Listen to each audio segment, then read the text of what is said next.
Good evening, good evening, good evening again, folks. Welcome to another episode of Spilling Tea. I'm your host, Tiffany Daniels. We are going back to that horrible world known as the JRC. But before we do the usual disclaimers, if you are unfamiliar with the Stop the Shocks campaign or the campaign against the troubled teen industry, you're going to find all the pertinent links right there in the description box. Please, in particular, take note of the article written by NeuroClastic, a small non for profit started by autistics for autistics. In it, they interviewed over 800 ABA professionals in regards to the JRC's so called, behavior modification program. Sorry, folks. Allergies. Dutch Rotenberg Educational Center doesn't want you to read that article so much. They threatened NeuroClastic with a defamation lawsuit. They did not remove it from the website. NeuroClastic refused, you know the drill. Read the article. Share on all your social media. Also included is NeuroClastic's public statement regards to the defamation lawsuit threat, as well as a link to their GoFundMe. We are crowdfunding just in case the JRC ever does see through with their threat. Trigger warning 1. When we discuss places like the Judge Rotenberg Educational Center or Agape Boarding School for Boys, you're going to hear vivid descriptions of and catch clips or surveillance footage of people with mental health issues and disabled people being tortured and abused. If you got young children present, please make sure to go ahead and utilize your headphones. Trigger warning 2. This channel is marked not for kids for a reason. We use profanity on occasion and speak on dark subjects. If your child is 16 and younger and they are watching this, very obviously, parental supervision is very much advised. All right, folks, where we left off. In evaluating the state of the art for purposes of determining whether to ban ESDs, FDA considered the available information regarding risks of these drugs used for SIB and AB, as well as available information regarding their benefits in treating SIB and AB symptoms. This is a way of them saying, for the love of God, we did our damn homework. They did homework that they should, under God, in any other logical case like this, should have never had to go and do. You know what I'm saying? At the end of the day, we can prove, unquestionably so, that the risks that are involved with taking medication, as opposed to the risks involved with the device that is hitting you multiple times a day at just below the lethal limit, it's not just night and day.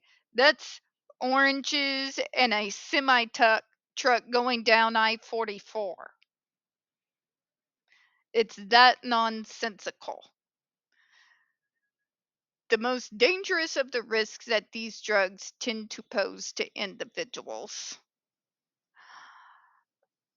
are nowhere near the level that the JRC device risks. If I had to choose between putting on a little bit of weight, as much as I, work out and everything, if I had to choose between that and a torture device, I'm going to choose the torture. I'm not going to choose the torture device. Am I? I'm going to go with the less restrictive. Yes, JRC, the less restrictive, because those pills are not going to cause my muscles to seize up to where I can no longer move my body voluntarily. Okay? Believe me, I've had the doctors that didn't really do anything that throw pills at me. I've been to those doctors. Okay? Guess what? I never ended up with second or third degree burns. I was never being starved. I was never being sleep deprived. Literally none of those risks. JRC are literally putting kids on that device that have heart issues. They can kill someone. The JRC has killed 6 kids. Whether you want to put that up to negligence, as the JRC likes you to think, or whether you want to put the blood directly on their hands where it belongs, them's the facts. Okay? Some pills don't, well, pills can cause death too. Again, look at the percentile. You are far more likely to end up in a very bad situation, hooked up to something that is just below the lethal limit, and your neurodivergent ass is 9 years old, than you would be if the kid had medicine introduced. That's just a fact. This is not just experience from working in the field, this is logic. I know it is something that is rapidly disappearing from this world, much to my horror, but try to go with me on this one, all right? The general risks of risperidone and aprazazole, clonidine, an alpha agonist, and methylphenidate, a stimulant, are described elsewhere in the common response. Common adverse reactions associated with serotonin norepinephrine. Oh, for God's sake, give us a pill we can name. Serotonin norepinephrine. Good God. Ritaka inhibitors such as venlafaxine include headache, insomnia, diarrhea, vomiting, decreased appetite, hyperactivity, irritability, sexual dysfunction, muscle pain, change in weight, mania, abnormal heart rhythm, and suicidal ideation and behavior can also occur. But, folks, let me drop the facts on you. For the percentile that this affects, usually, even within that percentile, it is more likely to be the insomnia, diarrhea, vomiting, and either increase or decrease of weight than it is going to be anything else. Just putting it out there. I know this because I've lived it. Okay? There were medicines that I didn't know what sleep was, but I wanted some. I was put on some things that literally I woke up pissed off at air. I've had medicines that caused very bad stomach issues with a stomach that is already prone to issues. Thank you, acid reflux. But yeah, but what about the suicidal ideation and behavior? Let me put it blankly for you. By the time I was on these pills, I was already suicidal at that point in time, and it did not have a damn thing to do with the pills. Okay? A lot of pills, kind of the same way that alcohol does, depending on the person that's taking it, can bring out those inner things that we all box behind walls and keep behind closed doors so that we're able to keep it compartmentalized and pushed off until we can at least be functional and go about our day. With things like particular types of drugs and how they affect each of us differently, and alcohol does, is it takes all that shit we have locked away deep into the recesses of our mind and brings it to the forefront. I know, again, I've lived it with pills and alcohol. I'm a recovered alcoholic. 6 years. You get the point, though. But what about the abnormal heart rhythm? I was gonna have abnormal heart issues. It's in my family. A lot of folks like to blame a lot of their hereditary shit on pills. Knowing your family's medical history is important, kids, for that specific reason. Okay? But what about the dizziness and pain and nausea? I would still take every single last one of those risks before I would ever let myself be strapped to that thing they call the GED device. And so would you. But let's continue, shall we? The appropriate FDA improved indications in adults related to bipolar disorder, seizure, and migraine headaches. There are quite a few of us neurodivergent folks that have epilepsy, as well as other comorbid conditions. I had acid reflux.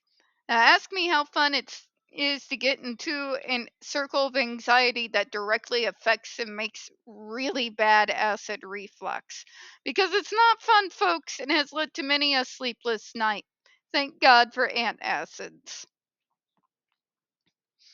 I would still take as bad and horrific sometimes as that suffering could be 1,000 times and twice on Sunday over the GED.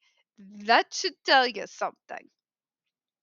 Serious adverse reactions can occur, including hypotoxicity, fetal malformations, multi T organ hypersensitivity reactions, and thrombocytopenia. Now, that being said, folks, this is why before introducing you to a medicine, a doctor will talk to you about your medical history as well as your family's medical history to make sure that whatever drug they're getting ready to prescribe to you is going to be one that can assist you and not end you in an ER. Again, this idea of a big pharma, they just want to drug us all. That might be true, Karen, but they still watch after their own ass. The last thing that they want to do is a massive class action lawsuit. Please, for the love of God, trust me on that one. Nobody's untouchable these days, are they? That includes big pharma. I would still be willing to take all of those risks above big shock just below the lethal limit. One has a 0.01% chance of killing me. Me having taken the cardia and strapping me to that thing would guarantee death. Just point blank. Okay? Let's finish up. Naltrexone is an opiate antagonist approved for the treatment of addiction and is associated with dyspepsia, diarrhea, nervousness, sleepiness problems, muscle pain, and can cause liver injury and allergic ammonia. Again, the percentile that gets affected by the worst of these possible side effects is so tiny and small that you can't even hold it up as a justifiable comparison to the GED. You really can't. Not to mention, they like to talk about how big and bad big pharma is, but why is it they consistently fail to have their device properly reviewed by the FDA as they have been ordered to do over and over and over again? And somehow our federal government continues to ignore that they continue to be out of compliance. I'm going to go ahead and leave you with that one, folks. We don't get very many views on this channel. And the few we do tend to get removed from time to time. So you know the drill. Please don't forget to hit the like button, hit subscribe. Don't forget to hit those comments. I appreciate your time tonight. And as always, folks, we here at Spilling Tea hope you have a good one. I'll see you again here in a few minutes. Bye-bye, everyone.